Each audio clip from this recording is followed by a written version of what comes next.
In the merciless jungles of Bolivia, a young woman of German-Argentine origin would become the only female guerrilla fighter to stand alongside Che Guevara in his final revolutionary mission. Her codename was Tania the Guerrilla, and she had abandoned a comfortable life as an elite spy to take up arms in the mountains. This is the story of a woman who chose the most dangerous path for love of revolution, and whose tragic fate would forever mark Che Guevara's final days. Born in 1937 in Buenos Aires to German Jewish refugees fleeing Nazi persecution, Tamara Bunke's life began marked by displacement and survival. Her parents, seeking safety from the horrors unfolding in Europe, had found refuge in Argentina, where young Tamara would grow up speaking multiple languages and witnessing firsthand the struggles of those forced to rebuild their lives far from home. After the war, when she was just 10 years old, her family made another dramatic move, this time to East Germany, where her parents believed they could contribute to building a better socialist society. It was here, in the rebuilt ruins of post-war Germany, that Tamara first encountered the ideologies that would shape her destiny. But it was the triumph of the Cuban Revolution in 1959 that truly set her soul on fire. Like thousands of young idealists around the world, Tamara became captivated by the story of a small group of revolutionaries who had toppled a dictator and promised to create a society based on equality and justice. The image of Che Guevara, the Argentine doctor turned revolutionary, particularly inspired her in 1961. At just 24 years old, Tamara made a decision that would change everything. She left her family, her studies, and her entire life in Germany behind to travel to Cuba. She was determined to be part of this revolutionary experiment that promised to transform not just Cuba, but the entire world. Upon arriving in Havana, Tamara threw herself into revolutionary work with a passion that caught the attention of Cuban intelligence services. Her linguistic abilities, she spoke German, Spanish, and Russian fluently, combined with her European sophistication and unwavering dedication to the cause, made her an ideal candidate for special operations. Cuba's intelligence services saw in Tamara something extraordinary, a woman who could move seamlessly between different worlds, who possessed both the intellectual capacity for complex espionage work and the emotional strength to endure years of isolation and danger. They began training her for what would become one of the most ambitious infiltration missions in the history of Latin American revolutionary movements. Little did anyone know that this young woman, who had already survived displacement and reinvention twice in her short life, would soon embark on a mission that would test every limit of human courage and dedication. Have you ever wondered what drives someone to abandon everything for an ideal? Drop the word courage in the comments if you believe some causes are worth any sacrifice. And don't forget to subscribe to our channel for more untold stories from history's shadows. By 1963, Tamara Bunke had been completely transformed.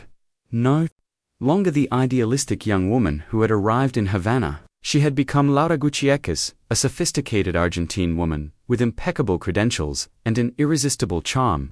Cuban intelligence had crafted for her the perfect cover identity, complete with fabricated documents, a carefully constructed personal history, and training in the subtle arts of espionage. Her mission was audacious in its scope: infiltrate the highest circles of Bolivian society, establish connections with government officials, military officers, and influential businessmen, and create the intelligence network that would eventually support Che Guevara's planned guerrilla campaign in Bolivia. Tania, as she was now known in revolutionary circles, arrived in La Paz in 1964 and began what would become one of the most successful espionage operations in Latin American history. Using her European sophistication and cultural background, she quickly gained access to Bolivia's elite social circles. She became a frequent guest at embassy parties, cultural events, and high society gatherings. Her ability to discuss art, literature, and politics in multiple languages made her a fascinating figure in La Paz's cosmopolitan circles. Government officials, military commanders, and even members of the presidential circle found themselves charmed by this mysterious and cultured woman. But behind her elegant facade, Tania was methodically gathering intelligence. She documented military installations, mapped government communication networks, identified potential allies and enemies, and slowly built the foundation for what would become Che Guevara's Bolivian campaign. The psychological toll of living this double life was immense. For 3 years, Tania maintained her cover, never able to reveal her true identity or purpose to anyone. She attended parties while planning revolution, smiled at government officials while secretly documenting their weaknesses, and lived every day knowing that a single mistake could mean death. During this period, she even managed to establish contact with René Barrentos Bolivia's president himself. Through carefully cultivated social connections, she gained access to information about government plans, military operations, and political developments that proved invaluable to Cuban intelligence. Yet, despite her success, Tania never forgot her ultimate purpose. Every piece of intelligence she gathered, every relationship she built, every risk she took was in service of the greater revolutionary cause. She knew that someday, Che Guevara would come to Bolivia, and when he did, she would be ready to support him with everything she had learned. The irony was cruel. The better she became at her espionage work, the further she moved from the revolutionary ideals that had brought her to this life.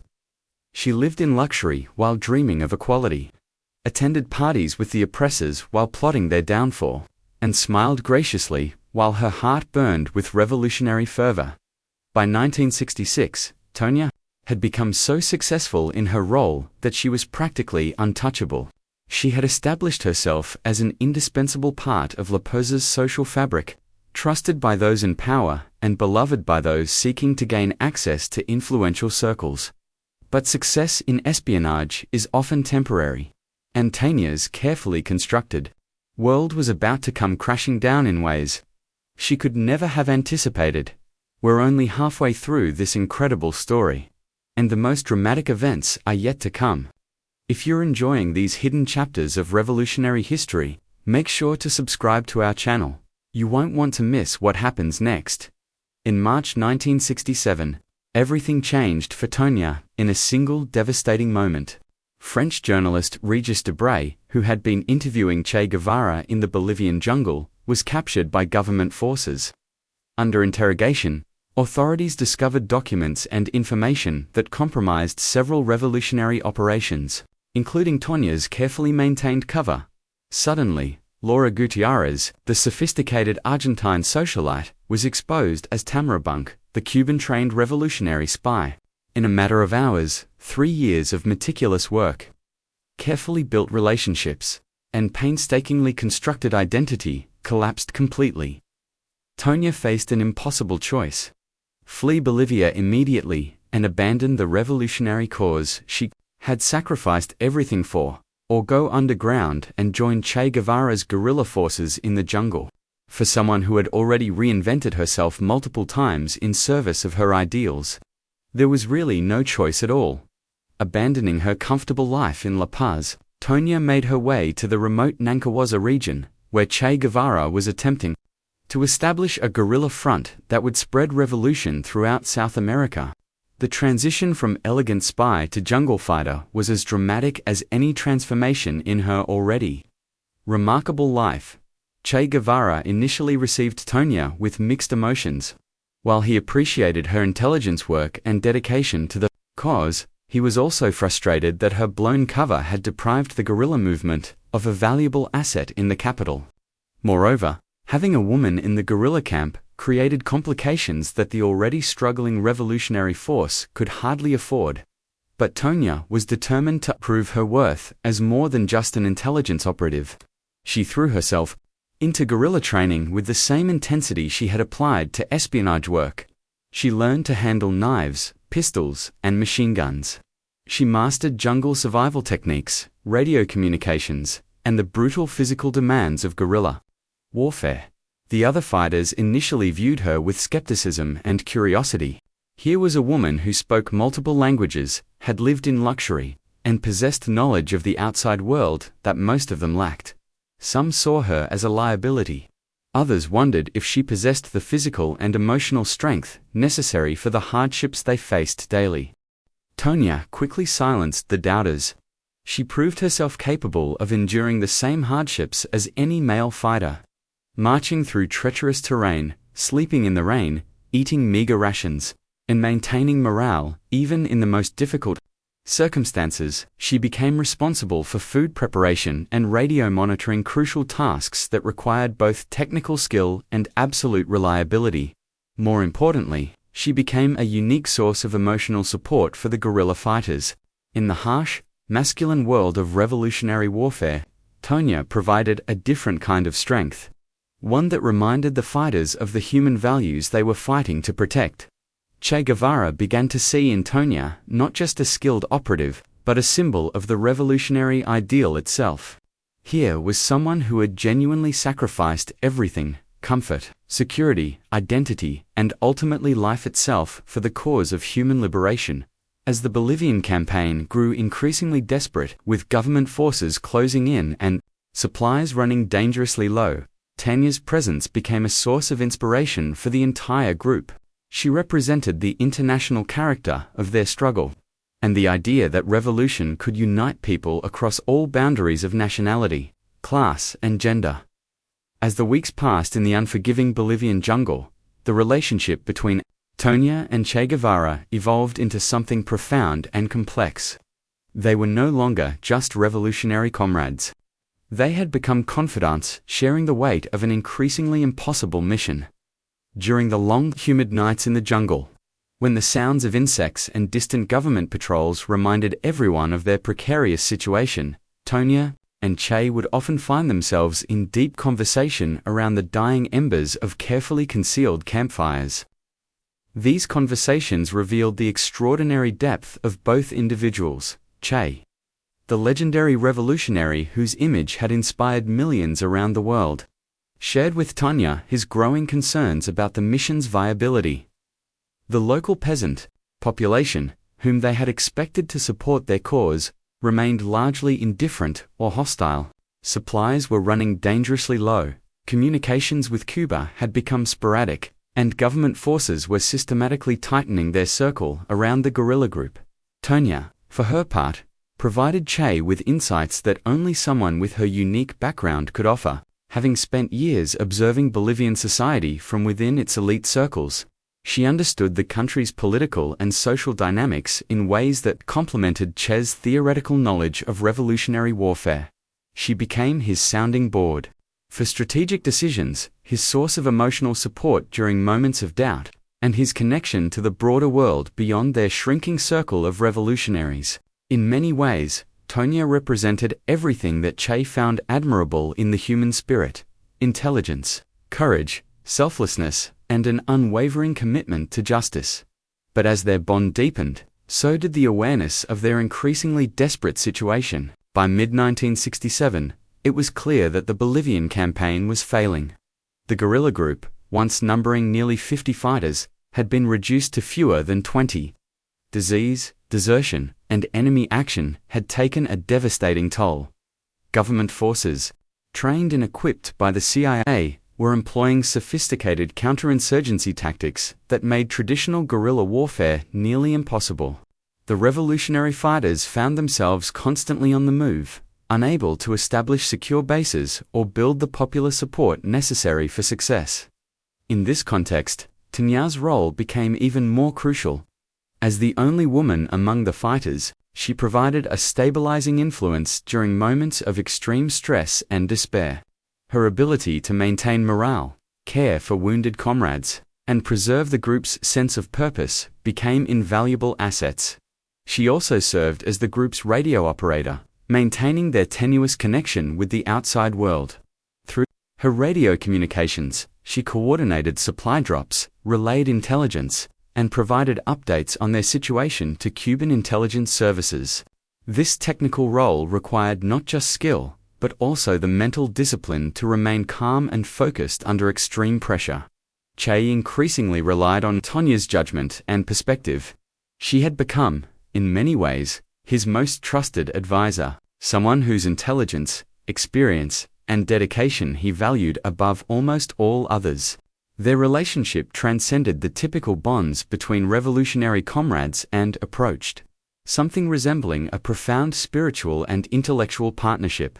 During their final weeks together, both Tania and Che seemed to understand that their mission was approaching a tragic conclusion. Government forces were closing in, their options were rapidly diminishing, and the dream of continental revolution was fading into an increasingly distant possibility. Yet neither wavered in their commitment. If anything, the approaching danger seemed to strengthen their resolve and deepen their mutual respect.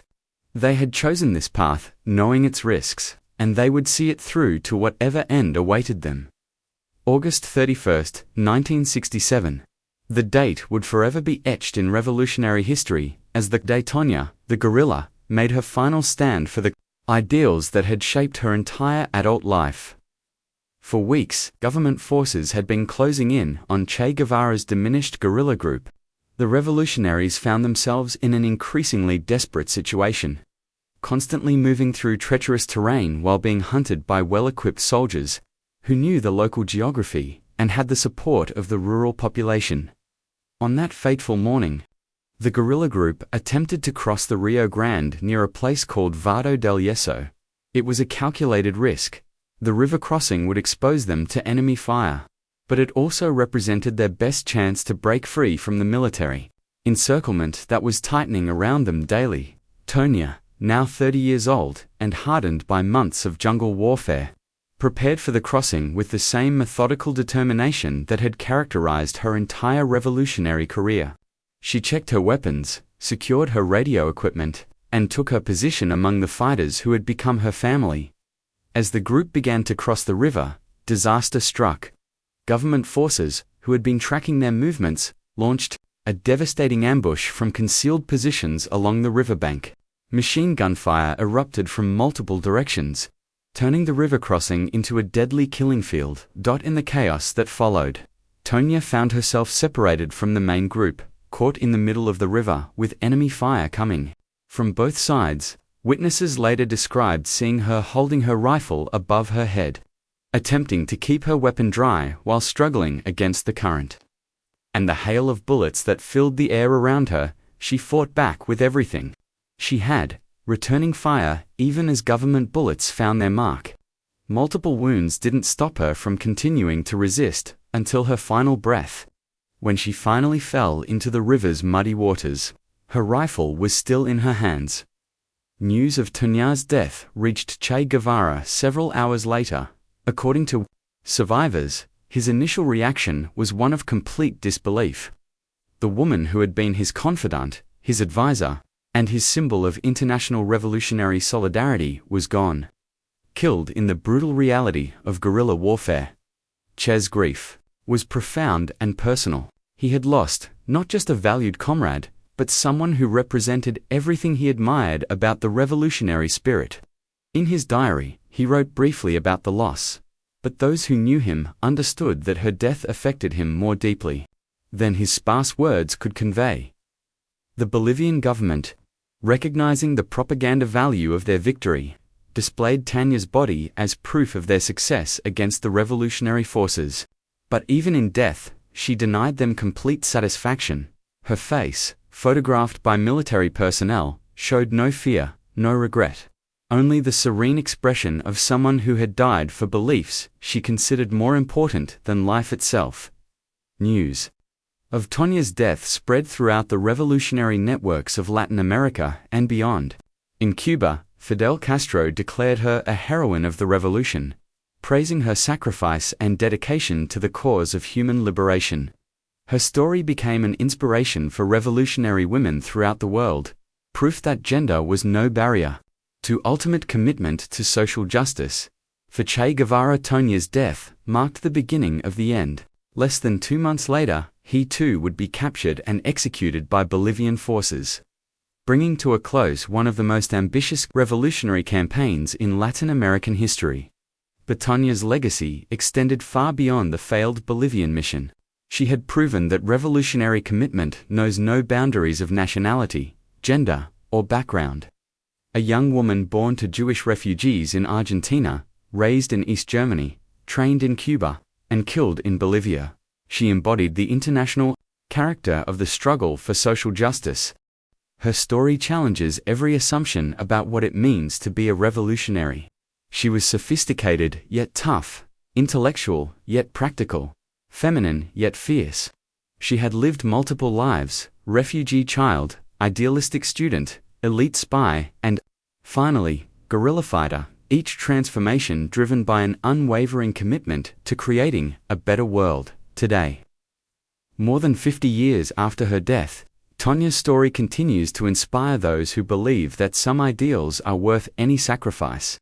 She reminds us that history is shaped not just by famous leaders, but by ordinary individuals who make extraordinary choices when confronted with injustice. Her tragic fate serves as both inspiration and warning, a reminder that the struggle for human dignity often demands the ultimate price, and that those who choose to pay it deserve to be remembered not just for how they died, but for how they lived and what they believed. What do you think of Tania's incredible story of sacrifice and dedication? Was she a hero or a victim of impossible idealism? Share your thoughts in the comments below. And don't forget to subscribe to our channel for more untold stories from the shadows of revolutionary history. Next week, we'll reveal another fascinating secret from the Cuban Revolution that will leave you questioning everything you thought you knew about this turbulent period in history.